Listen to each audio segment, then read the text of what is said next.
Christmas মানেই তো এনাদের আর প্রথম এরপরে যে কাজটা আমাদের আপনাকে এখানে থাকবেন আর বেলায় ভালো ছিল পোলাও 6 মাস অন্তর অন্তর সব পেঁয়াজি দিকে আমার পেঁয়াজি মুড়িগুলো আমি একসাথে দিয়ে দিয়েছি। এবারে একদম লো স্টিমে লাল লাল করে ভেজে নেব। খুব ভালো খেতে হয়, বুঝতেই পারবেন না আপনি যে কম তেলে ভাজা হয়েছে। এটাতে তেলও কম খাওয়া হয় আর সুন্দর পেঁয়াজিও খাওয়া হয়ে যায়।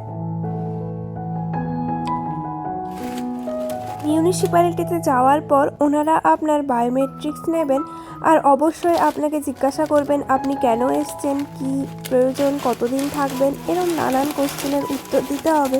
তারপরে সেই অ্যাপয়েন্টমেন্ট ফুলফিল হবে।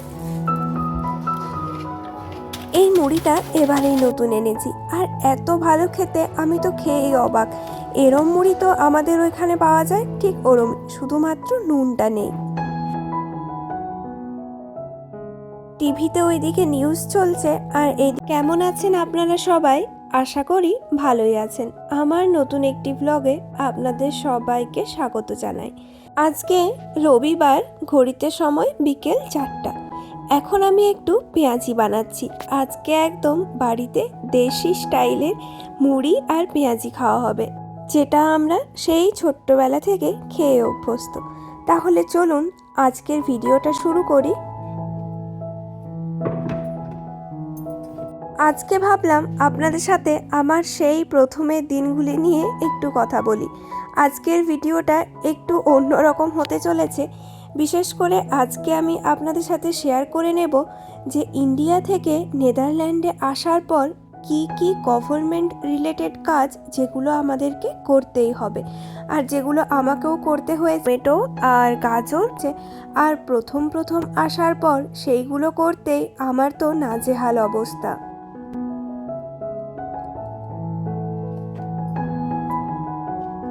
নেদারল্যান্ডে আসার 5 দিনের মধ্যে আপনাকে পৌরসভার সাথে যোগাযোগ করতে হবে।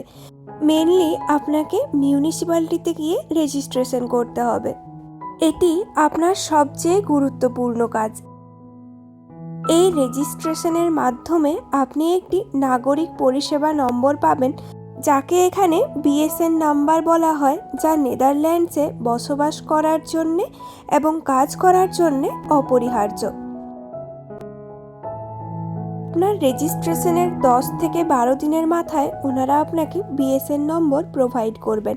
সেই বিএসএন নম্বরের মাধ্যমে আপনি এখানে সমস্ত রকমের গভর্নমেন্টের কাজ করতে পারবেন, যেমন আমাদের আধার কার্ড ঠিক সেরমই। গল্পে কিন্তু আমি বেশ ভালোভাবে আমার ব্যাটারটা তৈরি করে নিয়েছি পেঁয়াজি বানানোর জন্যে। আর এরপর ভাজার জন্য খুবই অল্প পরিমাণে তেল দিয়েছি। তেলটা একটু গরম হয়ে আসলে এক এক করে পেঁয়াজি শেপে দিয়ে দেব। এরপরে যে কাজটা আমাদেরকে করতে হবে সেটা হলো আমাদের হেলথ ইন্স্যুরেন্স নিতে হবে। নেদারল্যান্ডসে স্বাস্থ্য বীমা থাকা বাধ্যতামূলক। বিএসএন নম্বর পাওয়ার প্রথম 4 মাসের মধ্যে আপনাকে একটি ডাচ স্বাস্থ্য বীমা নিতেই হবে।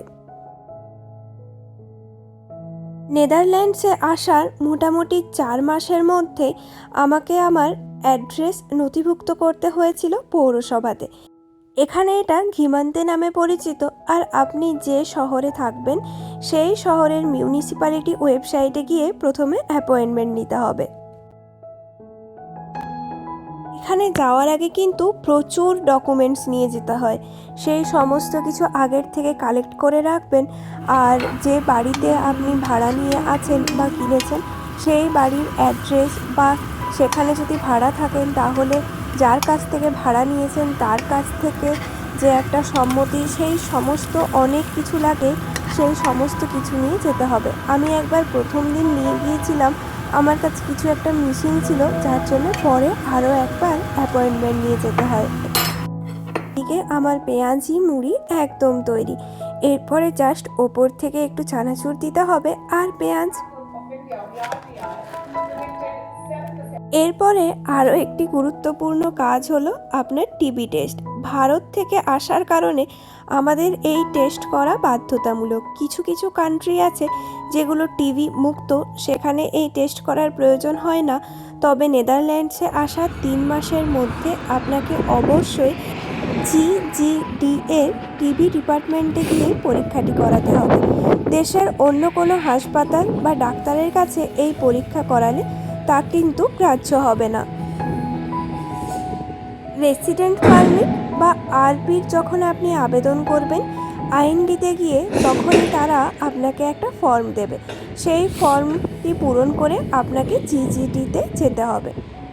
এরপরে এই পরীক্ষাটি করানোর জন্য কিন্তু আপনাকে 50 ইউরো দিতে হবে, মানে ভারতীয় টাকায় 5,000 টাকা প্রথমবার দিতে হবে। আর পরপর 4 বার থেকে 3 বার এই পরীক্ষাটি করানো হয় 6 মাস অন্তর অন্তর। আমার তো 3 বার হয়ে গিয়েছে।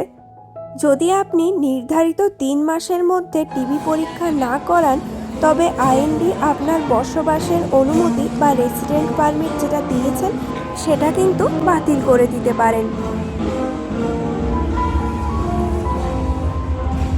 যেহেতু এখন ক্রিসমাস, তাই বাড়ি থেকে বেরোলেই চারিদিকে উৎসবের আমেজ।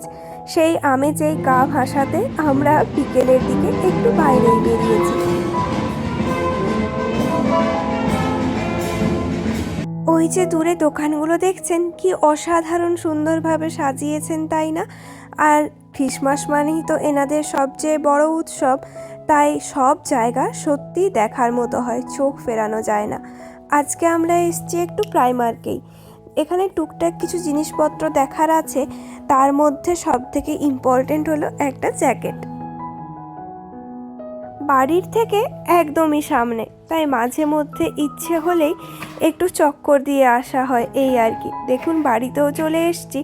আর আসার পরে ভাবছি আজকে রাত্রে আর ভাত না বানিয়ে একটু পোহা বানিয়ে নিই।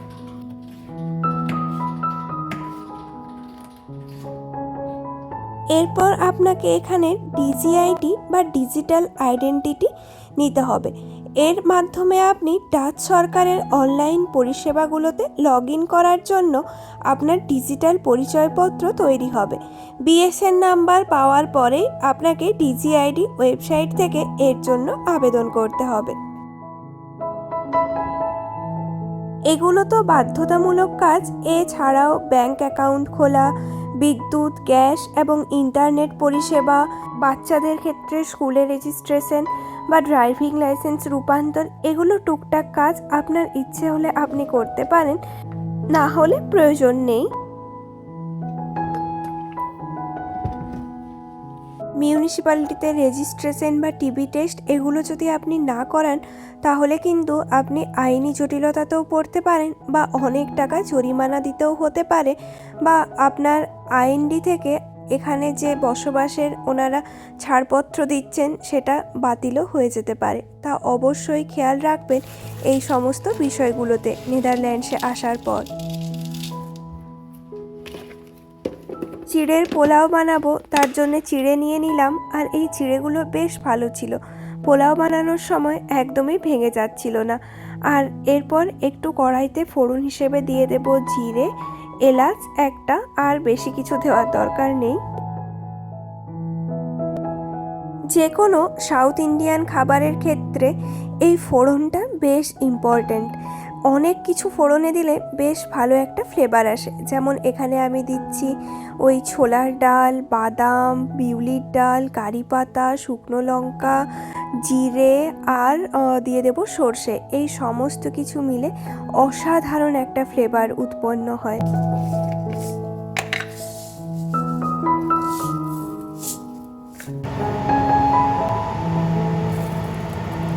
কত কিছু একসাথে দিয়েছি, আর সব কিছু মিলে এত সুন্দর একটা সুগন্ধ পুরো ঘরটার মধ্যে ছড়িয়ে পড়েছে, সত্যিই জিভে জল চলে আসছে। তখন যে সবজিগুলো কাটলাম ওগুলোই একটু একটু করে দিয়ে দিই, ক্যাপসিকাম, টমেটো আর গাজর, পেঁয়াজ।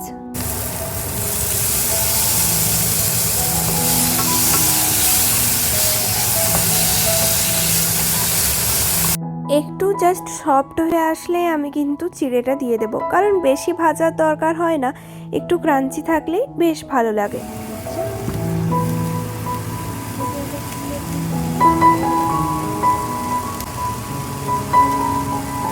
একটু হলুদ গুঁড়ো দেব, আর বেশি কিছু মশলা দেওয়ার দরকার নেই, কারণ এটা অলরেডি ওই ফোড়নের জন্য খেতে বেশ ভালো হয়।